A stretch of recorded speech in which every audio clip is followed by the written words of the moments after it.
Hello students, BA part 1 home science का paper 2 गृह प्रबंध में मैं डॉक्टर गुंजन भट्ट। अपना टॉपिक चल रहा था पारिवारिक जीवन चक्र, फैमिली लाइफ साइकिल।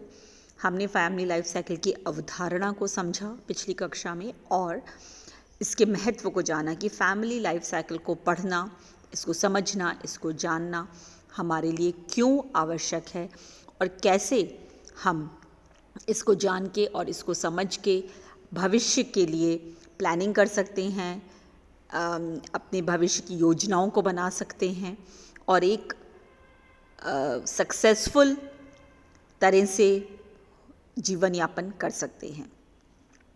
अब हम पारिवारिक जीवन चक्र की विभिन्न अवस्थाओं को जानेंगे।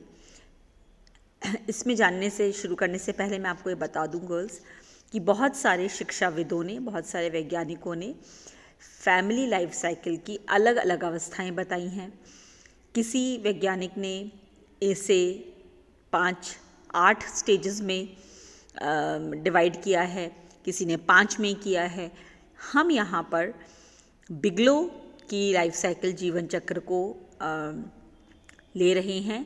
इस आधार पे ले रहे हैं कि इनके द्वारा जो अवस्थाएं दी और समझाई गई हैं, अधिकतर सभी फैमिली, सामान्यतः सभी परिवार उन सभी अवस्थाओं से गुज़रते हैं। तो ये सबसे ज़्यादा प्रैक्टिकल अवस्थाएं दी गई हैं। इसको अब हम समझने की कोशिश करते हैं। बिगलो के अनुसार पारिवारिक जीवन चक्र की इन्होंने मुख्यतः 3 अवस्थाएं दी हैं और वो 3 अवस्थाएं क्या हैं? प्रारंभिक अवस्था या प्रारंभिक परिवार, विस्तृत परिवार या एक्सपेंडिंग फैमिली। जैसा कल हम डिस्कस कर चुके हैं, प्रारंभिक फैमिली का मतलब है 2 लोगों का एक साथ आना, विवाह के बाद एक घर बनाना, छोटा बड़ा जैसा भी हो, वो डिटेल्स हम आर्थिक उस पर बाद में जाएंगे। तो एक परिवार 2 लोगों को एक साथ आना, एक मकान में, एक मकान को घर बना करके उसमें रहना। फिर एक्सपेंडिंग फैमिलीज़, ये तो बिगिनिंग हुई, शुरुआत हुई एक्सपेंडिंग में कि फिर वो जो कपल है, जो 2 वयस्क लोग शादी करके एक संग रह रहे हैं, वो अपने परिवार को बढ़ाते हैं। बच्चा आता है 1 फिर 2। हमारे देश में अगर हम सिर्फ इंडिया की बात करें तो 2 बच्चों के बाद तक का ही परिवार सीमित रखा जाता है, किंतु अभी हम अगर वर्ल्ड पर्सपेक्टिव में, ब्रॉडर पर्सपेक्टिव में बात करें तो कई ऐसे देश हैं जहां 2 बच्चों का कोई रेस्ट्रिक्शन नहीं है। तो कहने का मतलब है एक्सपेंडिंग। जब हम विस्तृत परिवार की बात कर रहे हैं तो 2 या 2 से अधिक बच्चों का होना। फिर उन बच्चों की सारी स्टेजेस, बच्चों का प्री स्कूल जाना, स्कूल विद्यालय शिक्षा प्राप्त करना, सेकेंडरी शिक्षा प्राप्त करना, महाविद्यालय जाना, अपने अपने कैरियर, अपने अपने कुछ लाइन पकड़ करके उसमें व्यवसाय करें, चाहे नौकरी करें, चाहे जो भी स्टार्टअप करें, वो तो एक्सपैंड करना, यानी कि घर में, परिवार में सदस्यों की संख्या बढ़ना। उसके अलावा संसाधनों की मांग का बढ़ना। देखिए, जैसे ही एक सदस्य परिवार में बढ़ता है, वो संसाधन जो भी अवेलेबल हैं, चाहे वह धन है, आपकी शक्ति है, हर चीज़, सारे रिसोर्सेज, कोई बच्चा होगा तो खाएगा, पिएगा, रहेगा, उसके लिए खिलौने भी खरीदेंगे, कपड़े भी खरीदेंगे, फिर वो स्कूल जाएगा तो फीस देंगे। तो यानी कि हर एक फैमिली मेंबर के बढ़ने के साथ ही संसाधनों की मांग बढ़ जाती है। तो इसको एक्सपेंडिंग फैमिली बोलते हैं।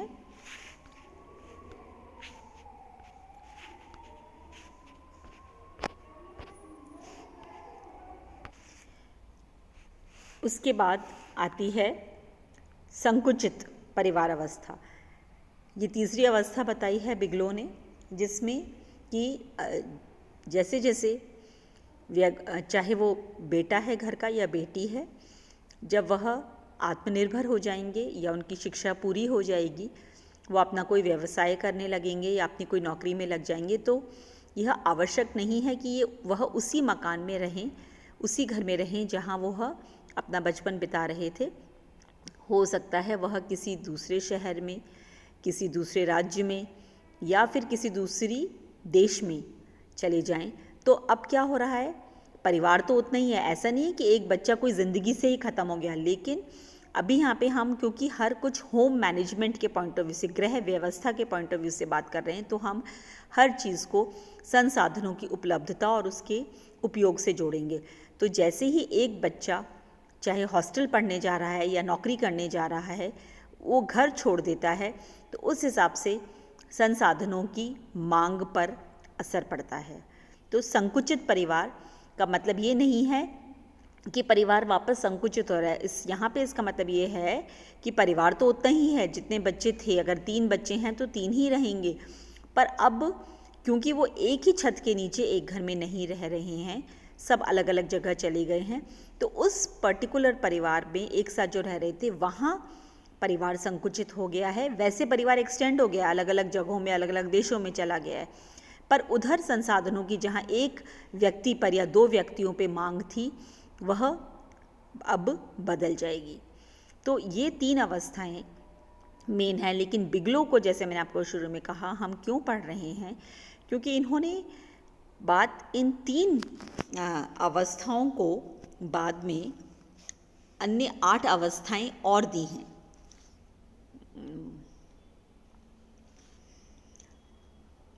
बिगलो के हिसाब से प्रारंभिक अवस्था, विस्तृत अवस्था और संकुचित अवस्था में भी अंदर इसको सब डिवाइड किया गया है अन्य अवस्थाओं में। देखते हैं हम किस तरह से। प्रारंभिक अवस्था से शुरू करते हैं। प्रारंभिक अवस्था में इन्होंने फिर डाला है, क्या डाला है, स्थापत्य कला। ये सब स्टेजेस हैं। प्रारंभिक अवस्था वह क्या, जिसे स्थापत्य काल या स्टेज ऑफ एस्टैब्लिशमेंट भी कहते हैं, जब 2 विभिन्न संस्कृति, 2 विभिन्न परिवारों, संस्कृति, विभिन्न मूल्यों के स्त्री और एक पुरुष एक परिणय सूत्र में बंध करके एक परिवार का निर्माण करते हैं।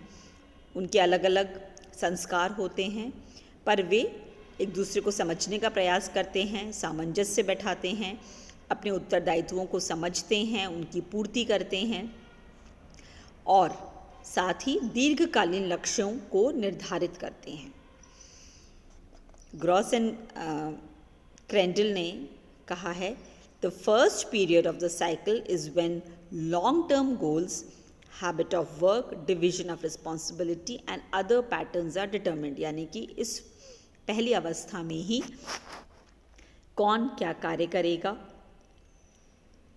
किस तरह से कार्य किया जाएगा, क्या हमारे लॉन्ग टर्म गोल्स हैं, वो मिलके डिसाइड कर लेते हैं कितने बच्चे होने चाहिए, या बच्चे 2 साल बाद हमें प्लान करने हैं या अभी प्लान करने हैं।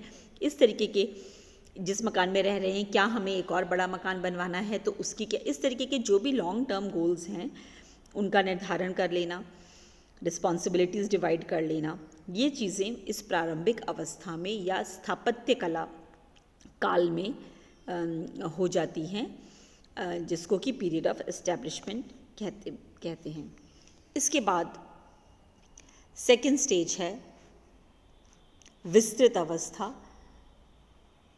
शिशु का आगमन, पालन पोषण एवं स्कूल पूर्व की अवस्था भी इसे कहा जाता है। इसे पीरियड ऑफ ग्रोथ भी कहा जाता है, क्योंकि परिवार की ग्रोथ हो रही है। ये महत्वपूर्ण अवस्था होती है। इसमें प्रथम शिशु का आगमन होता है एक परिवार में, और बच्चे जब तक अपने पैरों पे खड़े नहीं हो जाते, स्वावलंबी नहीं हो जाते, उनका विवाह नहीं कर लिया जाता, तब तक वे उनकी सारी ज़रूरतों की पूर्ति उनके माँ बाप करते हैं। तो उनकी ऊपर सारे संसाधनों का दबाव अधिक होता है। उनका अधिकांश समय बच्चों के लालन पोषण में, उनकी आवश्यकताओं की पूर्ति करने में हो जाता है, उन्होंने उनको अपना जो जीवन का दृष्टिकोण है, जो उनकी रुचियां हैं, व्यवहार है, मान्यताएं हैं, सामाजिक संबंध हैं, इनमें कई बार परिवर्तन करना पड़ता है बच्चों की डिमांड को करने के लिए, उसको सब फुलफ़िल करने के लिए। तो इसमें काफ़ी स्ट्रेस भी रहता है, कई बार कॉम्प्रोमाइज़ करना पड़ता है। ये सब अवस्थाओं में सबसे लंबी अवस्था होती है, क्योंकि ये प्रथम शिशु के आगमन से लेकर के, जैसे मैंने आपको बताया, जब तक कि उनकी गृहस्थी ना बस जाए, तो 20 से 25 वर्ष की होती है, पहली बात। दूसरी बात, सबसे ज़्यादा डिमांडिंग होती है, सबसे ज़्यादा खर्चीली होती है, आर्थिक रूप से बहुत डिमांडिंग होती है। शक्ति, माँ बाप जो होते हैं इस समय नौकरी भी कर रहे हैं, काम का भी, घर का भी काम कर रहे हैं, बच्चों की फ्यूचर को बनाने के लिए पढ़ाई, ट्यूशन, हॉबीज़, ये वो, तो खर्चीली रहती है सारी ही और समय, बहुत सारा समय बच्चों को दिया जाता है, अपने लिए समय नहीं बचता। जैसे मैंने आपको बताया, कई बार अपने रुचियों में, अपने व्यवहार में परिवर्तन करना पड़ जाता है। तो टाइम को लेके बहुत डिमांडिंग है, पैसे को लेके ये स्टेज बहुत डिमांडिंग है ना, और सारे बाकी के संसाधन हैं, शक्ति, आपकी एनर्जी को लेकर के ये बहुत डिमांडिंग अवस्था होती है। अगर बच्चों की संख्या अधिक होती है तो ये और ज़्यादा चैलेंजिंग हो जाता है। इसकी जो सब डिवीज़न किया है, शिशु का पालन, उसके बाद प्राथमिक स्कूल की अवस्था, हाई स्कूल की अवस्था, है ना।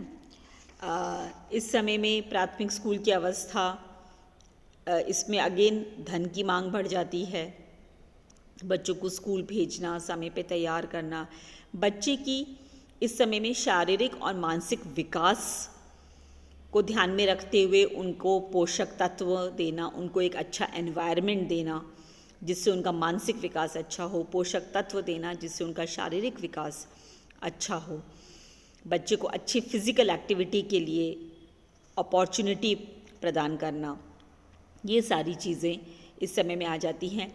बच्चा स्कूल जाता है, वो स्कूल में कई बार एडजस्ट नहीं कर पाता, साइकोलॉजिकल डिमांड्स बढ़ जाती हैं, इमोशनल डिमांड्स बढ़ जाती हैं। तो इस तरह से ये प्राइमरी स्कूल वाली अवस्था बहुत ज़्यादा डिमांडिंग होती है। उच्च विद्यालय की अवस्था की ओर अब हम देखें तो ये भी 12 से 18 वर्ष की अवस्था कहलाती है। इसमें अडोलेसेंस के साथ बच्चों, माँ बाप को डील करना पड़ता है जब उनके बालक किशोरावस्था में होते हैं। माता पिता का इस समय उत्तरदायित्व और अधिक बढ़ जाता है, धन की मांग अधिक बढ़ जाती है, विद्यालयों की फीस, कॉपी किताबें, ट्यूशन, कोचिंग आदि और एक्स्ट्रा करिकुलर एक्टिविटीज़ में जो गतिविधियाँ हैं उनमें जाना, बच्चों की किशोरावस्था होने के कारण माँ बाप को उनको अधिक समय देना पड़ता है। टाइम डिमांडिंग ये स्टेज है, टाइम डिमांडिंग है, एनर्जी डिमांडिंग है, मनी डिमांडिंग स्टेज है। बच्चों का शारीरिक, मानसिक, सामाजिक, संवेगात्मक, व्यक्तिगत, है ना, कई प्रकार के उनके इस समय डेवलपमेंट हो रहे होते हैं। तो समय देना बच्चों को, उनकी समस्याओं को सुलझाना, उन्हें मार्गदर्शन देना, उनकी सारी भौतिक, मनोवैज्ञानिक, भावनात्मक, घर में अच्छा वातावरण रखना, पौष्टिक आहार देना, ये सारी चीज़ें इस समय में आती हैं। महाविद्यालय जाना, कॉलेज जाना, यह अवस्था भी धन की दृष्टि से महंगी होती है। बच्चे कई बार जब बाहर पढ़ने जाते हैं, हॉस्टल में रहते हैं या कहीं और मकान लेकर के, कई पढ़ाइयाँ जो टेक्निकल टाइप की स्टडीज़ होती हैं, इंजीनियरिंग, फार्मेसी, मेडिकल, पायलट की ट्रेनिंग, व्हाटएवर, ये सब चीज़ें थोड़ी महंगी पड़ती हैं प्राइवेट उसमें पढ़ाएं तो कुल मिलाकर यह निष्कर्ष हम निकाल सकते हैं कि विस्तृत परिवार की जो अवस्था है, इसमें धन, समय और शक्ति तीनों की मांग सर्वाधिक होती है। ये सबसे लंबी अवस्था होती है और सबसे ज़्यादा ध्यान देने योग्य यही होती है। तो स्थापना काल की जो सारी प्लानिंग है वो इस समय एग्जीक्यूट करने का टाइम आता है। अब हम बात करते हैं संकुचित अवस्था की, जो कि थर्ड अवस्था है, जिसको कॉन्ट्रैक्टिंग स्टेज भी कहा जाता है। इस अवस्था में माता पिता बच्चों को शिक्षा दीक्षा के देकर वो योग्य बन चुके होते हैं। अब उनके आर्थिक दृष्टि से स्वावलंबी और आत्मनिर्भर होने का समय होता है। उनका विवाह करने का समय होता है। वे अपनी खुद की गृहस्थी बसाते हैं, एक दूसरे घर में जाकर के रहने लगते हैं। तो संतान संबंधी उत्तरदायित्व से माँ बाप कुछ हद तक मुक्त होने लगते हैं। इसीलिए इसको संकुचित परिवार स्टेज कहा गया है। इसमें भी 3 मुख्य उप अवस्थाएं हैं।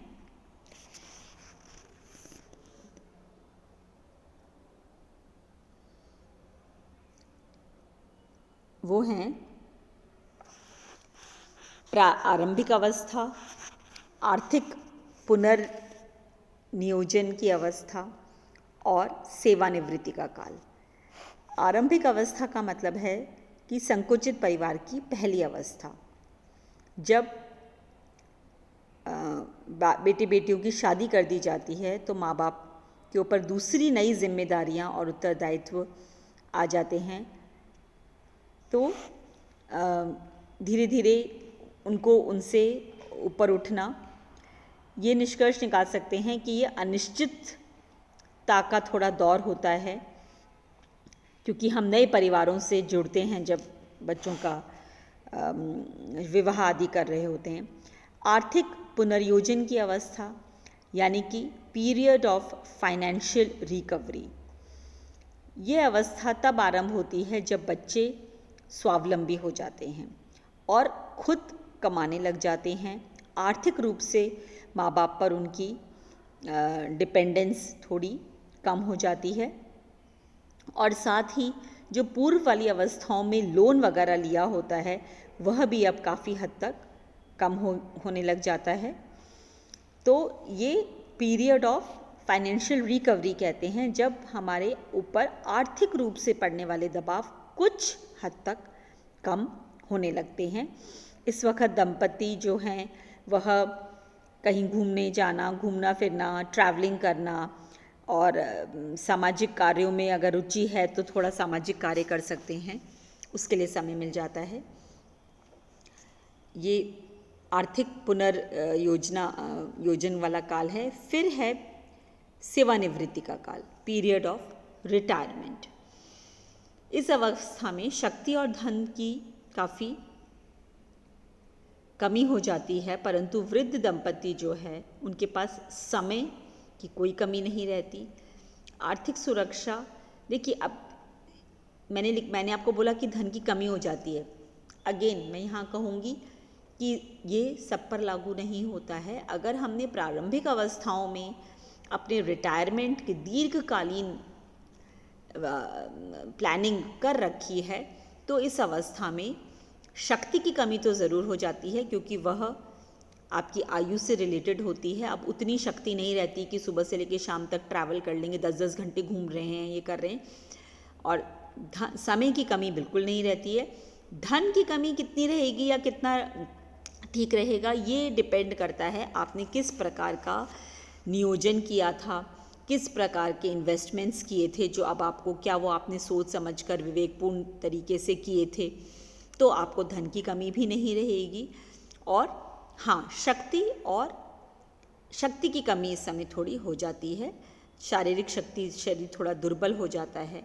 गृह कार्य हेतु भी हमें इस समय में और मेडिकल को लेकर के हमारे एक्सपेंसिव धन की आवश्यकता होती है, लेकिन अब वो आवश्यकता अपने मेडिकल एक्सपेंसेस काम नहीं कर पाने की अवस्था में कोई घर में कार्य करने के लिए कोई हाउस होल्ड डोमेस्टिक हेल्प की आवश्यकता होना, इन चीज़ों पर खर्चा ज़्यादा होता है। लेकिन आपकी जो रिस्पॉन्सिबिलिटीज़ हैं, उत्तरदायित्व है अपने बच्चों के प्रति, वो ऑलमोस्ट पूर्ण हो गया होता है। तो ये मेन 3 और फिर 8 स्टेजेस, 3 मेन स्टेजेस एंड 8 सब स्टेजेस, ये बिगलो द्वारा जो फैमिली लाइफ साइकिल में दी गई हैं, ये सर्वमान्य हैं, क्योंकि अगर आपको जिस तरह से मैंने बताया, अगर आप सोचेंगे तो लगभग सभी परिवार इन सभी अवस्थाओं से कभी ना कभी गुजरते हैं, कुछ 2 साल पहले, कुछ 2 साल बाद। लेकिन आप इन अवस्थाओं से किस रूप में गुजरेंगे, कितने आरामदायक तरीके से गुजरेंगे या कितना कष्ट पाकर गुजरेंगे, यह डिपेंड कर रहा है कि हमने अपनी जो फर्स्ट स्टेज थी, प्रारंभिक अवस्था थी, जो पीरियड ऑफ एस्टैब्लिशमेंट था, उसमें किस प्रकार की प्लानिंग करी, किस प्रकार के दीर्घकालीन गोल बनाए, किस प्रकार से हमने अपने धन को व्यवस्थित किया। जब हमारे पास अधिक शक्ति और थी, उस समय हमने धनोपार्जन के लिए क्या कुछ एक्स्ट्रा एफर्ट्स किए, जो हमें बाद में वृद्धावस्था में हेल्प कर रहे हैं, ये हैं। तो इन को जानकर हम आगे की अपना जो समय और शक्ति और मनी जैसी स्टेजेस हैं, संसाधन हैं, उनको प्लान कर सकते हैं। आगे हम नेक्स्ट टॉपिक कवर करेंगे। Thank you so much.